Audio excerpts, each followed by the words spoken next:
Today is Friday the 13th, which means somewhere in the world, a few people are being a little extra cautious today. Maybe avoiding ladders, maybe side eyeing black cats, maybe blaming the number 13 for something that would have happened anyway, like spilling their coffee.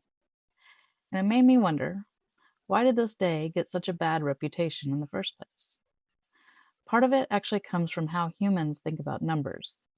For centuries, the number 12 was considered a very complete or perfect number. 12 months in a year, 12 zodiac signs, 12 Olympian gods, 12 apostles. So 12 symbolized order and harmony, which meant 13 became the number that disrupts the pattern. A couple of old stories reinforced that idea too. In Christian tradition, there were 13 people at the Last Supper, and Judas, the betrayer, is often described as the 13th guest. In Norse mythology, there's a story where 12 gods were having a peaceful banquet until Loki showed up uninvited as a 13th guest, and things quickly went downhill from there.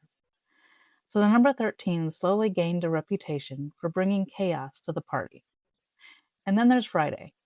In Christian tradition, Friday was believed to be the day Jesus was crucified, so it already had a slightly ominous reputation.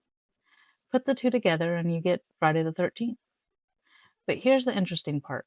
The idea that Friday the 13th is especially unlucky didn't really become widespread until the late 1800s and early 1900s, when books and newspapers started popularizing the superstition. In other words, this ancient cursed day is actually a fairly modern cultural story.